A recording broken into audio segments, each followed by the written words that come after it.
pues es importante conocer la historia. Y por cierto, algo bonito es esto que nosotros vemos acá, nuestra forma de, de templo que tenemos. Y esto es gracias a la Reforma, por cierto. No sé si lo sabían. No sé si han visto la Iglesia Católica, tal vez en películas o tal vez ustedes estuvieron en una Iglesia Católica, pero en la Iglesia Católica, al frente de la iglesia, pues obviamente están un montón de imágenes allá arriba, como que fuera la corte celestial, en mímica, y acá lo que tienen es el altar. ¿Se acuerdan? ¿Sí lo han visto? Está el altar y es ahí donde hacen la Eucaristía y todo eso, que es en realidad una mímica de un sacrificio. Y ellos lo dicen, es un sacrificio. Entonces, ¿en dónde predica el monje? O esa su situación que hace en latín, la ponen al lado, está siempre a un lado, etcétera. Fueron los reformadores los que trajeron el púlpito al centro. Y de hecho, muchas iglesias estaba en el centro, el púlpito, y los hermanos se sentaban alrededor. Era como una media luna, lo que se hacía. ¿Y por qué es eso? Precisamente por su principio de sola escritura, o sea, solo las escrituras, solo la Biblia, precisamente por ese principio, ya que en el servicio el centro era la escritura. Es un principio muy, muy bello y muy importante que sí se los quería compartir, porque si se dan cuenta, es algo que se está perdiendo. Ahora el centro ya no es la escritura, en muchas iglesias el centro es el show, el espectáculo. Ese es el centro. Ya no es la escritura, ya no es el mensaje. Bueno, esa es la historia. Es muy entretenida, muy interesante, aburrida la parte de los católicos, pero es muy entretenida al ver la reforma. Pero fue una lucha bastante fuerte. Bien, ahora sí entramos al mensaje, capítulo 5 de Marcos.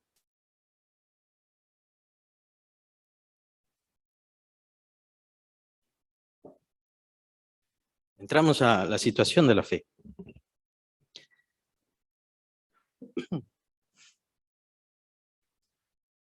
Estos días he estado un poco malo de mis pulmones, de mi garganta, se me despierta el malestar de la garganta por alguna cosa, tal vez si me desvelo, o si me quedo con alguna ropa mojada por sudor o algo así. Empieza mi tos, así ha sido complicado. La verdad no sé qué me dio, si fue COVID o fue algún virus extraño, algún bacilo extraño, pero sí fue bastante fuerte, no fue una gripe sencilla y en esos días donde estaba con la fiebre y decía, bueno, ¿será COVID? ¿Será que no COVID? Y bueno, perdóname, Señor, si cualquiera de mis pecados, por si las dudas. Me puse a leer y me puse a buscar los pasajes para el mensaje de esta oportunidad. Y me topé con este pasaje. Hemos terminado el Sermón del Monte y ahora entonces, ¿qué pasa? ¿Cómo sigue la historia de los evangelios? Y bueno, hay mucho que tomar y hay mucho que ver. Y como les comento, debido a este malestar que tuve, estaba revisando este pasaje.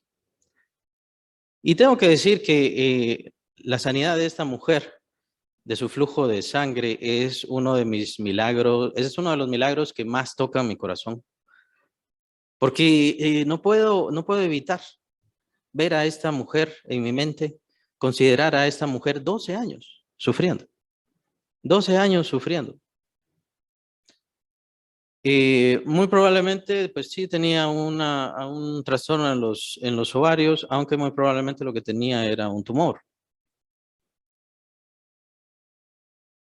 Recuerden que los tumores, pues no inmediatamente lo matan a uno, dependiendo qué tipo de cáncer sea, si se desarrolla cáncer, pero en este punto era al menos un tumor y los tumores sí pueden provocar mucho malestar, entre ellos el sangrado. No sabemos qué otros malestares, pero sí dicen los evangelistas que había sufrido mucho. Todo lo había gastado, todo lo que tenía lo había gastado en los médicos y había sufrido mucho. 12 años. Lo más seguro es que no podía tener hijos, lo más seguro es que fue repudiada por los hombres si a alguno le gustó, precisamente porque no podía tener familia. Y por supuesto era repudiada, llamémosle por la religión o, no quiero decir la palabra, llamémosle la ley, mejor. Por la ley era repudiada. Una mujer que tenía flujo de sangre, sea por su periodo o sea por haber tenido un hijo, de acuerdo con la ley, era inmunda y no podía acercarse al templo, no podía acercarse a un sacerdote, no podía tocar, porque todo lo que tocaba era inmundo. Eso es muy importante. Y ese es el trasfondo. Pero esta mujer no era por el periodo, no era por estar embarazada, esta mujer era porque tenía algo ahí que estaba muy mal, que le provocaba mucho dolor, que le provocaba mucho malestar, espantoso malestar, como dicen los evangelistas, había sufrido mucho y que por eso sangraba. Así que todo el tiempo esta mujer, de acuerdo con la ley, era inmunda. Era inmunda, era una mujer indigna, era una mujer sucia.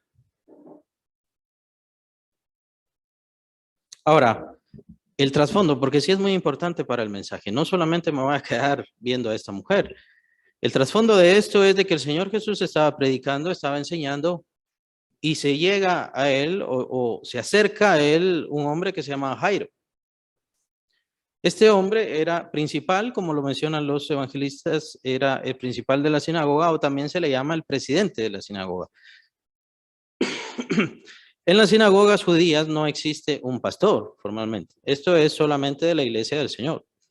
Ahí no existe formalmente un pastor. Ahí lo que existe es un principal o lo que existe es un presidente. También se le llama así. Y este presidente de las sinagogas era el que decía, bueno, a usted le toca leer la ley, a usted le toca cantar los salmos, ¿verdad? Ese tipo de cosas. Eso era lo que hacía. Dirigía el servicio adentro de la sinagoga. Ese es el fin. Así que era un hombre que conocía de Dios, que amaba a Dios y que podríamos decir servía a Dios. Recuerden que las sinagogas también se dedicaban no solamente al servicio en el Sabbat, sino también se dedicaban a la educación. Diríamos, son las primeras escuelas. Se dedicaron a la educación de los niños, judíos, obviamente. Entonces, este hombre Jairo le dice al Señor, por favor, ven, mi hija está enferma. Si tú pones tus manos sobre ella, ella sanará. Si tú pones tus manos sobre ella sanará.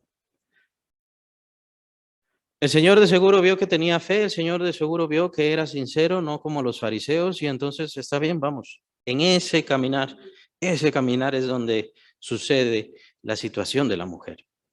Mientras iban caminando, mientras iban a buscar a la hija, a encontrarse con la hija de Jairo, es entonces donde esta mujer se acerca, se encuentra con esa multitud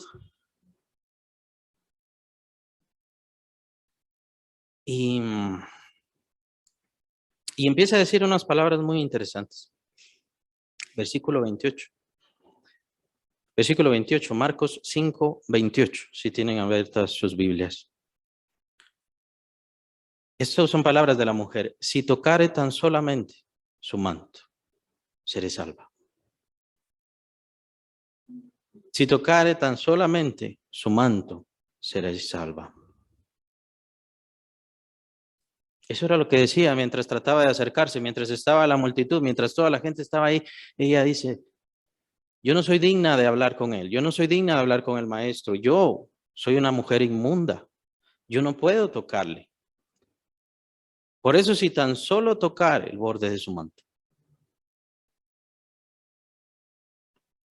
Y lo que me llama la atención es, y el Señor lo señala, me llama la atención es que a pesar de los 12 años, a pesar de todo el dolor, a pesar de toda la sangre, de seguro tenía una anemia espantosa, estaba cansada todo el tiempo, estaba malhumorada todo el tiempo, de seguro tenía todos estos problemas, ella todavía seguía teniendo fe. Y una fe tan valiosa. Que el Señor me haga un remedio, que el Señor ponga algo sobre mí, que el Señor me imponga las manos. No, no, no. Es que yo soy inmunda. Ese era el pensamiento de la mujer, es que yo soy inmunda. Pero si tan solo tocare el borde de su manto, por cierto, los otros evangelistas mencionan el borde de su manto. Hay un evangelista que dice si tocare tan solo su manto y al final solamente tocó el borde de su manto, no lo jaló, no, apenas el borde de su manto, la orilla. Y otro es el evangelista que dice que ella decía, si tan solo tocare el borde de su manto. Si tan solo hiciera ese pequeño contacto. Si tan solo hiciera eso. Por supuesto, llama la atención y todo el pasaje, incluyendo lo de Jairo, tiene que ver con la fe. Tiene que ver muchísimo con la fe. Esta mujer puso su fe en que si tan solo tocara el borde de su manto del maestro. Eso, solamente eso. Yo no puedo estar ahí con él porque soy mujer. No puedo ser uno de sus seguidores porque tengo este flujo. No puedo estar ahí cerca. Y no soy digna de que ponga sus manos sobre mí si tan solo tocara el borde de su manto. Qué valioso. Tocó el borde de su manto. ¿Y qué pasó? Versículo 29. Enseguida la fuente de su sangre se secó. Y sintió en el cuerpo que estaba sana de aquel azote. 12 años. 12 años, muy probablemente un tumor. Mucho dolor, mucho sufrimiento, mucho sangrado. Y solamente con tocar el borde de su manto. Hago estas aclaraciones, hermanos, y hago estos señalamientos para que vean cuán sencilla es la fe. Si verdaderamente es fe, si verdaderamente es confianza en Dios. Sabemos entonces la historia, y estoy bastante seguro que muchos de ustedes conocen la historia. Si no, entonces porque no han leído bien la Biblia. Tienen que leerla. ¿Qué pasó? Jesús entonces se da cuenta. Jesús se da cuenta que poder salió de él y entonces ¿quién me ha tocado? Empieza, ¿quién me ha tocado? Y empieza a exigirles, ¿quién me ha tocado? Yo no me muevo de aquí hasta que alguien me diga quién me ha tocado.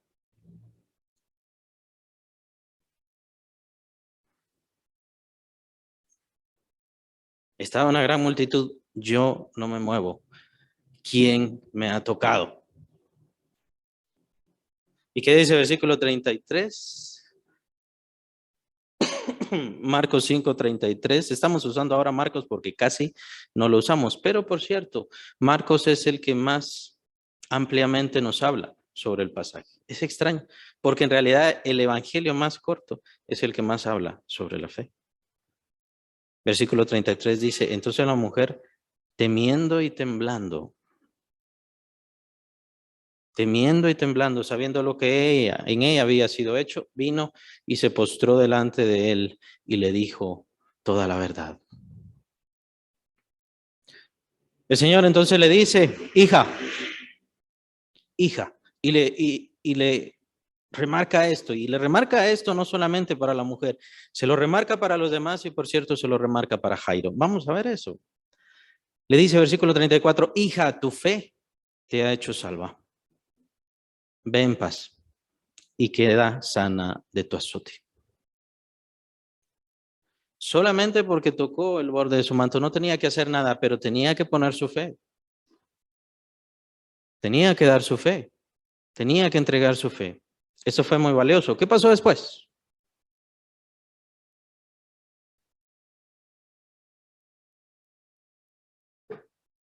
Hasta hay cantos, ¿no? En donde comúnmente se separa este pasaje, y es por eso que sí es bueno. Es bueno que veamos los pasajes libres de los versículos y al mismo tiempo es bueno que veamos los pasajes con los versículos. Porque todo el pasaje tiene que ver con Jairo en realidad. No es solo la mujer. Sucede después de esta alegría, después de este gozo, después de esta dicha, esta mujer está sana. Todos conocíamos que era una mujer que estaba sufriendo 12 años, sufriendo con este grave azote. Pero inmediatamente en ese momento se acercan a Jairo delante del Señor porque el Señor escuchó, deja de molestar al maestro. Jairo, deja de molestar al maestro. Tu hija ha muerto.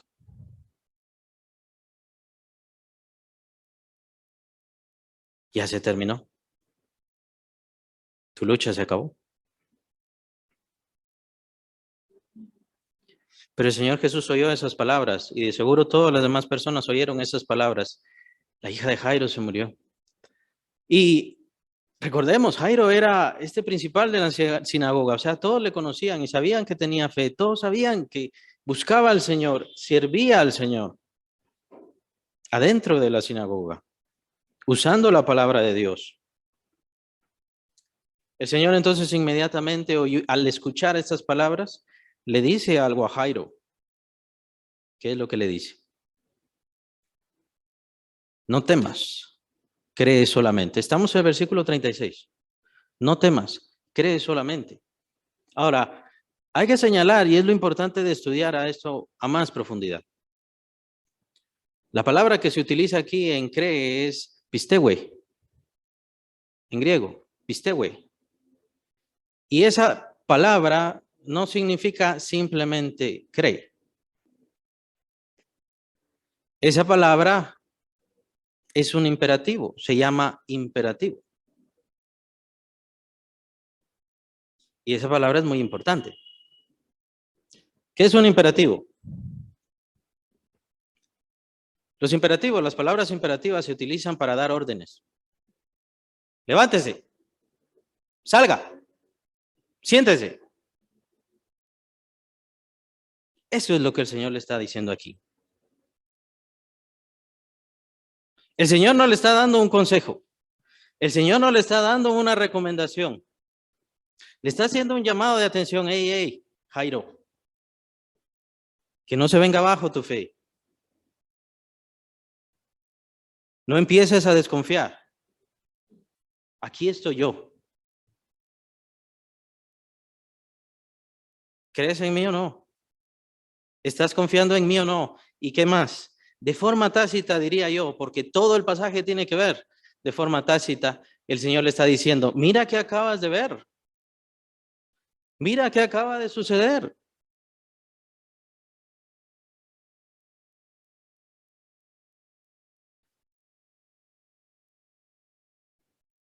Es muy importante revisar a detalle todo esto, hermanos, porque sí, la muerte de un familiar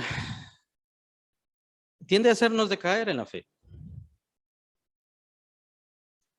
Tiende a hacernos incluso alejarnos de Dios. El Señor no me dio esto que yo le estaba pidiendo. ¿Cuántos conocen ustedes así? Yo le pedí esto al Señor, el Señor no me lo dio, así que yo me alejo del Señor. ¿A cuántos conocen así? Yo conozco varios, varios.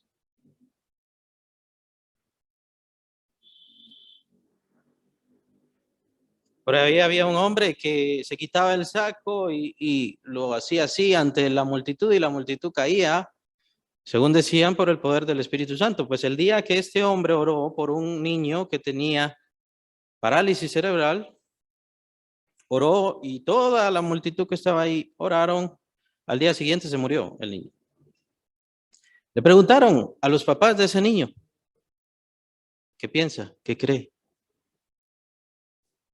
Pues ahora yo ya no creo en Dios. Eso fue la respuesta de ese hombre. Porque eso es lo que nos pasa. Y no solamente con la muerte. El diablo intenta que nuestra fe desmaye. El diablo busca que nuestra fe decaiga, sin importar cuál sea la situación. Pero vemos todas estas situaciones de muerte, vemos todas estas situaciones de dolor y nuestra fe puede decaer. Es por eso que el Señor le da la orden a Jairo, cree. Jairo, tienes que seguir creyendo. Jairo, tienes que seguir confiando. Mira a la mujer, 12 años con ese sufrimiento y no dejó de creer. Mira a esta mujer lo que hizo. Después de todo ese dolor, no dejó de creer, no dejó de confiar.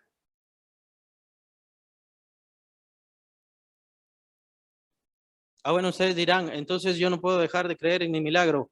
Creer en su milagro, hermano, perdóname. Usted no tiene por qué creer en ningún milagro. Ninguno de nosotros tenemos que creer en ningún milagro.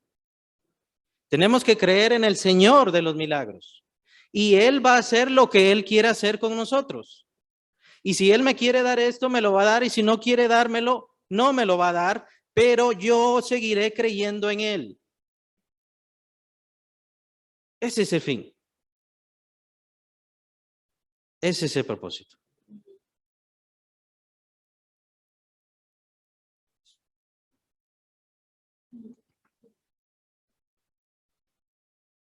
El Señor sigue teniendo poder. El Señor sigue haciendo milagros. El Señor sigue haciendo maravillas. ¿Y cómo las va a hacer? No lo sé. Pero no existe ninguna razón, ni siquiera mínima, ni siquiera pequeña, ni siquiera diminuta, para dejar de confiar en Él. Si usted deja de confiar en Él, perdió su fe. ¿Ha oído a tantísimas personas? Porque esto pasó, ya no voy a la iglesia. Porque esto pasó, ya no leo la Biblia. Porque esto pasó, dejo de evangelizar. Perdieron su fe. Están decayendo en su fe. Es muy importante. Es muy importante entonces, y esto es lo que señala acá. No solamente es creer, bueno, ahora yo sí creo, sino mantener la fe. Continuar.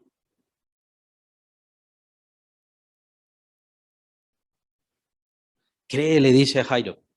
Cree, confía. ¿Y qué dice versículo 37? No permitió que le siguiese nadie, sino Pedro, Jacobo, Juan, hermano de Jacobo. Los tres de la confianza. Los tres con quienes tenía mayor confianza, con quienes se llevaba mejor.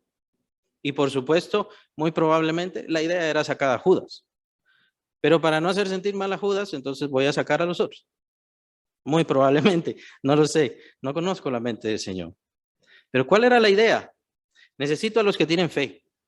Necesito a los que tienen confianza y sobre todo a aquellos que puedan darle confianza a este hombre, a Jairo. ¿Se recuerdan de todo Israel? Aquella vez donde el Señor les dice, yo les voy a dar esta tierra que fluye leche y miel. Y eran como 2 millones, según entendemos. De toda esta tierra, esto es lo que yo les voy a dar. ¿Y quiénes creyeron? ¿Cuántos creyeron? Apenas 2. Caleb y Josué.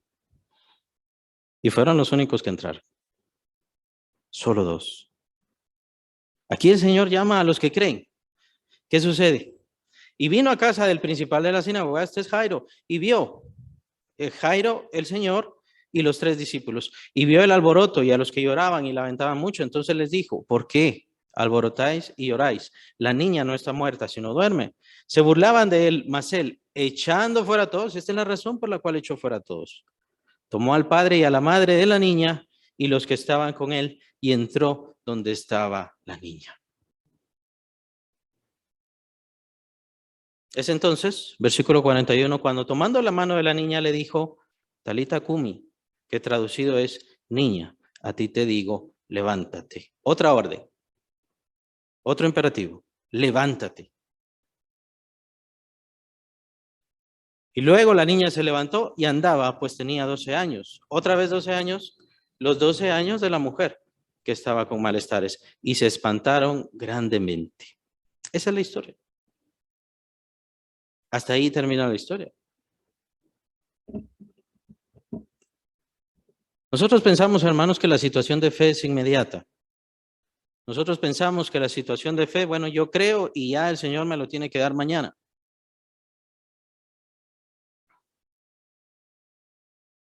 No sé exactamente por qué el Señor necesita para hacer milagros o para hacer maravillas fe. Porque a veces lo necesita y a veces no lo necesita. Pero lo que sí necesita es fe de nosotros. Y al estar investigando y pensando, ¿por qué? ¿Por qué necesita esa fe? Y hay un pasaje, el cual les quiero dejar, está en Hebreos. Hebreos capítulo 3.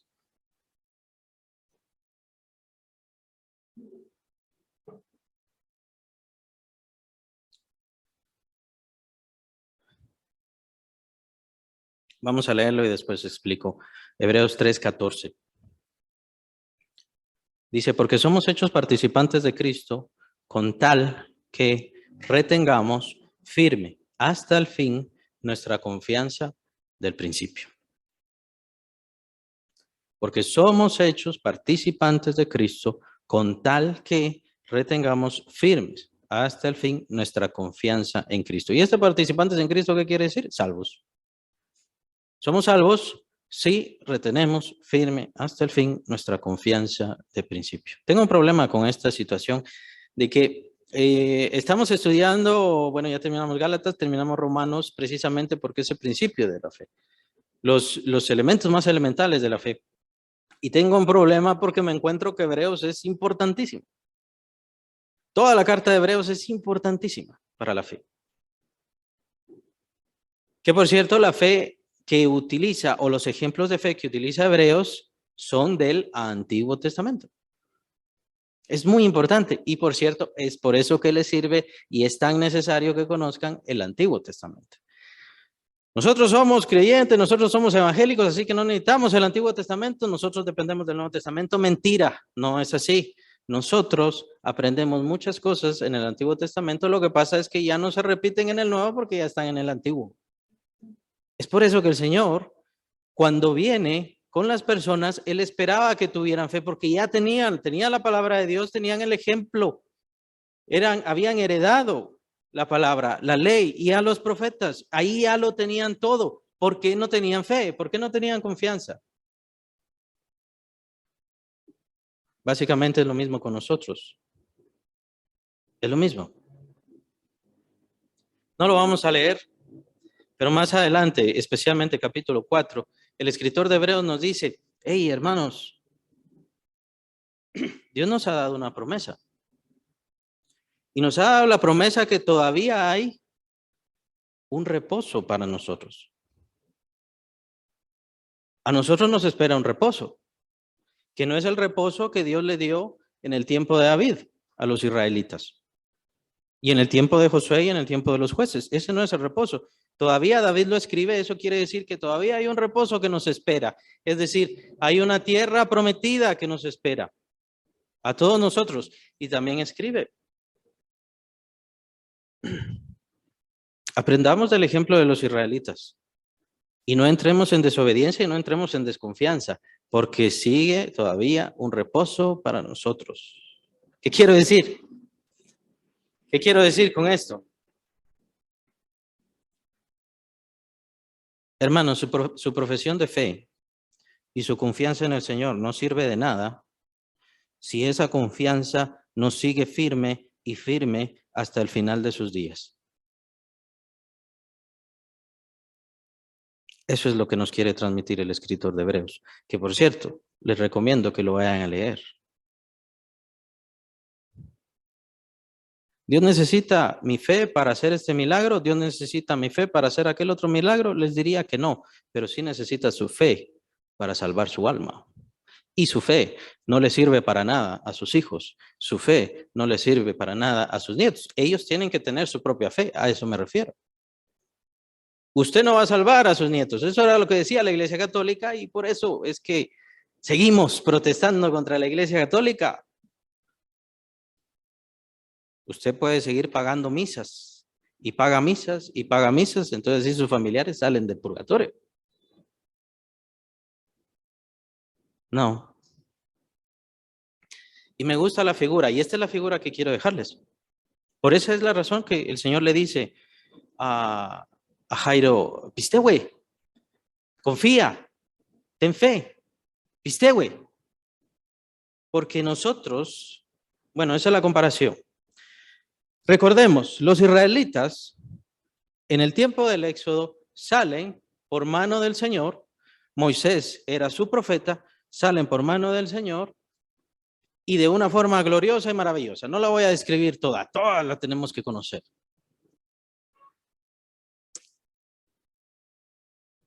Pero después les tocó caminar en el desierto. Lo glorioso de las plagas, las maravillas que hizo el Señor, cómo abrió el mar y cómo ese mar acabó con la vida de los egipcios. Fue glorioso y maravilloso, sí, pero después tenían que caminar en el desierto. Y por falta de fe, es lo que nos señala el escritor de Hebreos, por su falta de fe, perecieron. Se quedaron en el camino. No lograron entrar en el reposo. Eso es a lo que se refiere. No lograron entrar a la tierra prometida. Ese era el reposo prometido por Dios. Yo les quiero dar todas estas cosas. Yo le quiero dar toda esta tierra que fluye leche y miel con todos estos frutos, con todas estas riquezas.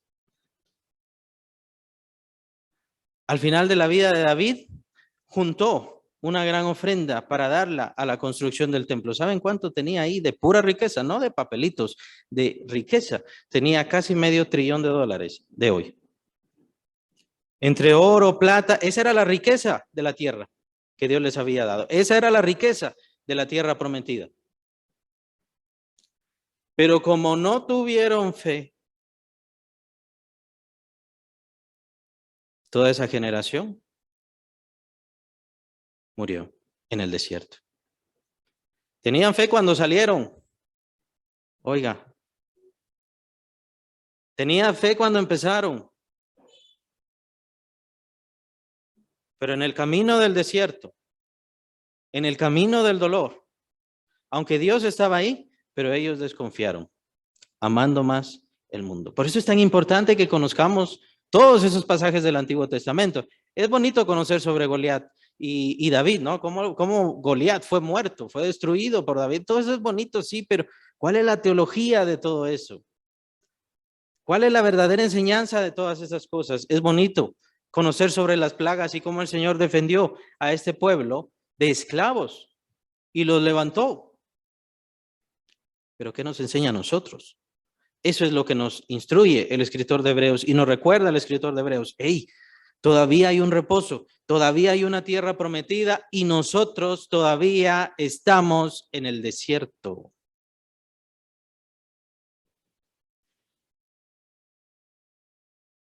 Y si nuestra fe falla,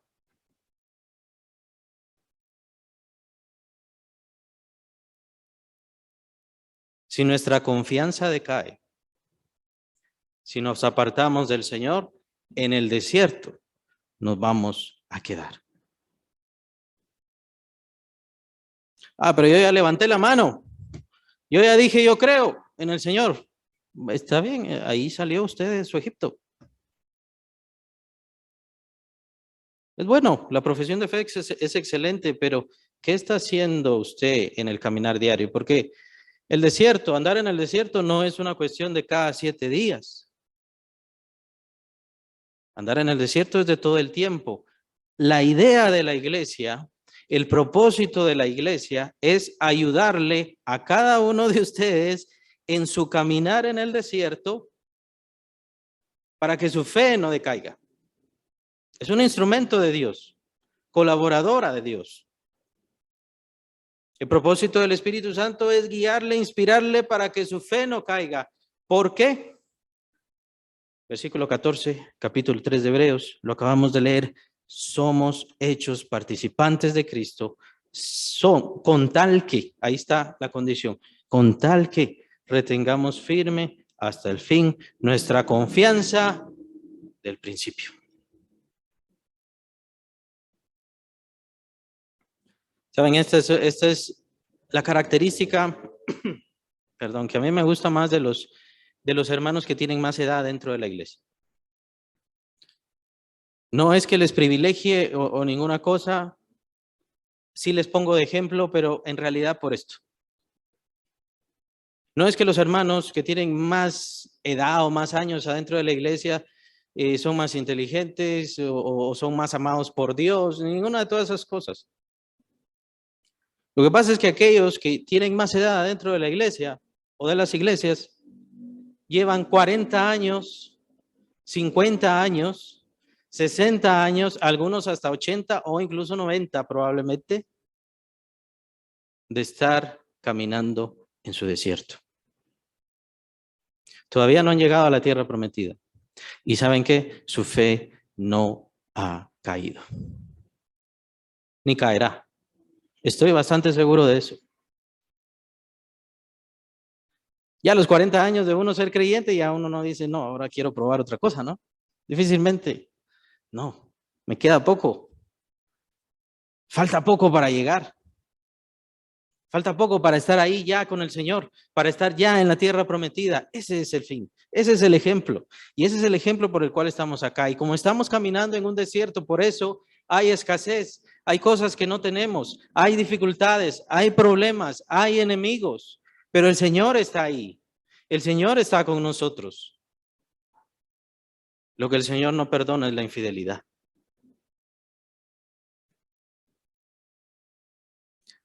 Si usted cree que puede llegar delante de la presencia del Señor, Señor, yo fui 3 años a la iglesia, así que tengo que ser salvo. Bueno, de hecho, ni siquiera lo va a ver. Olvídese de verlo. Es que aceptó 20 veces, iba a campañas todos los años y entonces ahí siempre aceptaba. Pero ¿cómo fue su caminar?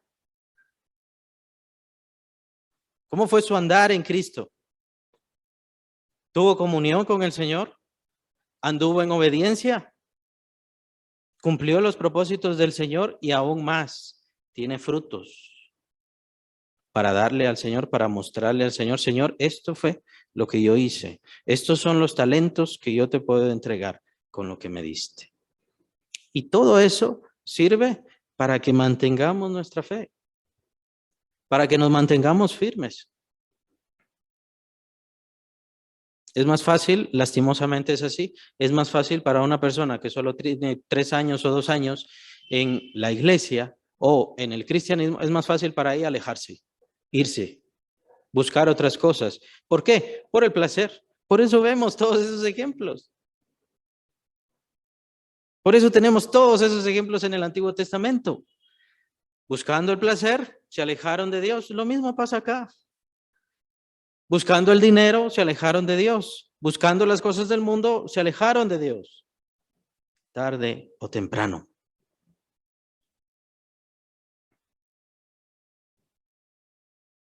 Nuestra fe no es simplemente yo creí y yo digo, o yo declaro, o yo decreto, como es ahora tan famoso. Nuestra fe es iniciar ese camino, salir de mi Egipto, caminar por el desierto, tomado de la mano del Señor. Y poder entrar a la tierra prometida ya no como un esclavo, sino como un guerrero, como un valiente, como un osado. No osado por mis fuerzas, osado por la confianza del Señor. Y por eso me encanta tanto el ejemplo de Caleb. Caleb tenía 85 años cuando entró a la tierra prometida. 85 años. Dame mi herencia, dice. 85 años. Moisés me prometió una herencia. Moisés me prometió que cuando entráramos, ahí estaría. Le dieron su herencia y ustedes creen que fue fácil para Caleb. Le dieron una herencia cerca de las montañas y tuvo que ir a pelear con gigantes. Un hombre de 85 años. Pero porque estaba sujeto y desde entonces se sujetó, desde aquel tiempo de los espías y desde antes se sujetó, al ver la gloria de Dios, yo no voy a dejar de creer, yo no voy a dejar de confiar. El Señor nos ha prometido un reino glorioso y maravilloso, pero ahora tenemos que caminar el desierto. Y nuestra fe no puede decaer. Pero el Señor no me hizo tal milagro, pero el Señor no me hizo, no, es que el Señor no le ha prometido un milagro hoy y 20 para mañana, el Señor le ha prometido esa herencia gloriosa que está al pasar este mundo, al pasar esta vida, al pasar todas estas cosas, ahí estaremos. Esa es su promesa. Por su misericordia, Él nos cuida ahora, por su misericordia, Él nos libra ahora. Pero si el Señor le quita una enfermedad hoy, mañana le va a venir otra, irremediablemente, porque no ha sido santificado. No hemos sido glorificados, nuestros cuerpos. Todavía no tenemos la esencia de Cristo para decir nuestra salud es perfecta. Pero eso no es excusa. Y tienes razón en desconfiar del Señor.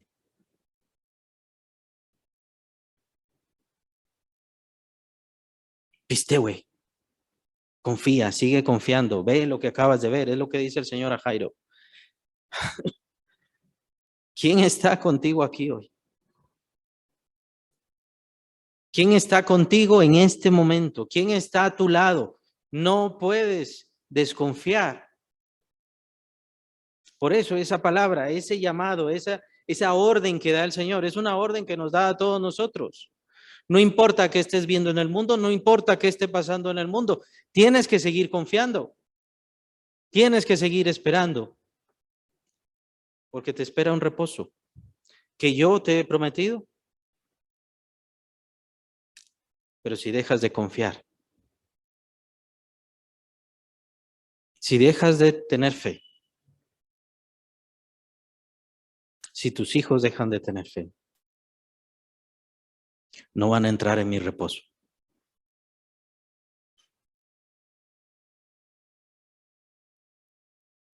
Esa es la paciencia de los santos que menciona el apóstol Juan.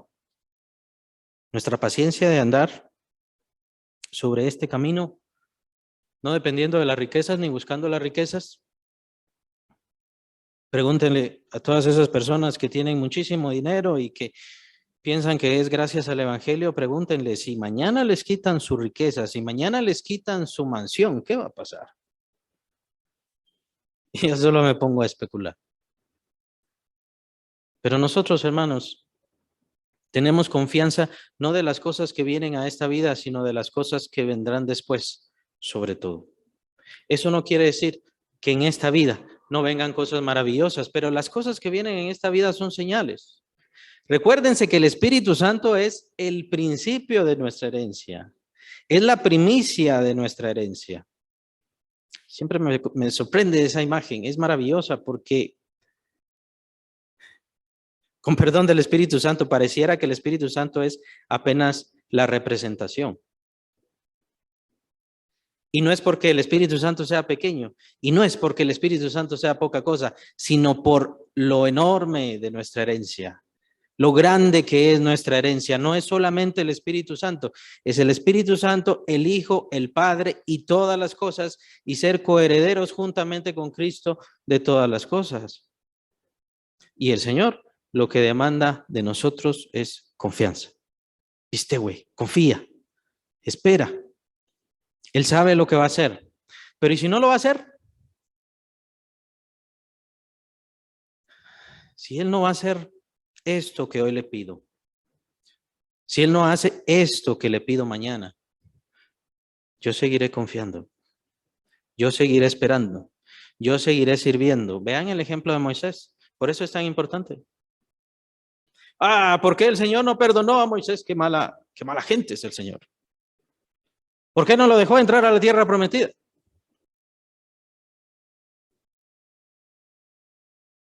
Aun cuando esa promesa el Señor no se la permitió, Moisés siguió confiando.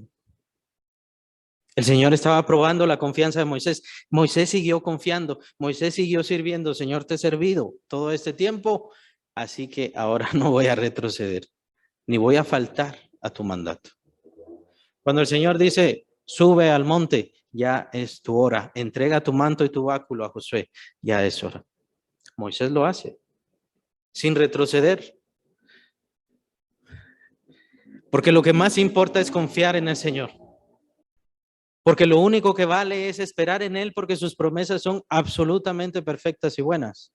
No importa lo que nos pase en esta vida, no importa lo que nos pase en esta tierra, no importa lo que este mundo nos haga, sus promesas siguen siendo verdad, absolutamente verdad. Y es en esa confianza, es en ese pisteuo, es en esa fe en donde nosotros pues obviamente somos salvos y también recibiremos nuestra herencia. Pero eso es lo que ustedes deben buscar, no solamente de ustedes, sino de todas las personas que están a su alrededor. Si usted dice, mi hijo aceptó en aquella campaña y nunca va a la iglesia y no se acerca al Señor y no está en los caminos del Señor, perdóneme, su hijo se le va a perder. Es esa confianza la cual el Señor pide. Aquel estuvo 3 años, 4 años, 5 años asistiendo a la iglesia y de ahí ya no, se le va a perder.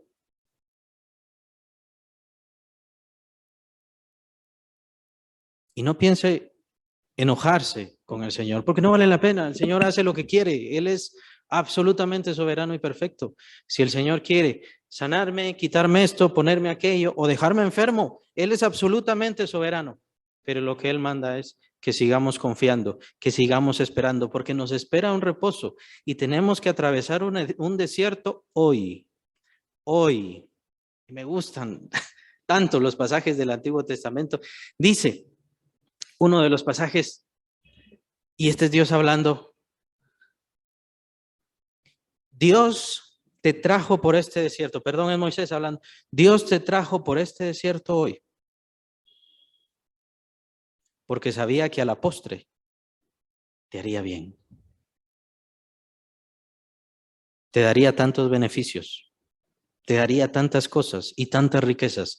Hoy estás en este desierto, hoy estás en este problema, pero tienes que seguir creyendo, tienes que seguir confiando. ¿Cuánta fe es necesaria? Esa mujer, la única fe que necesitó fue apenas tocar el borde de su manto. No piensen en cuánta fe es necesaria. Lo único que tenemos que hacer nosotros es que mi fe no caiga. Aunque el Señor no me conceda esto, por supuesto, aunque el Señor no me conceda esto, mi fe no va a caer jamás, porque lo que yo espero del Señor para la eternidad es algo que no tiene comparación con nada, absolutamente nada en esta vida. Que el Señor les bendiga.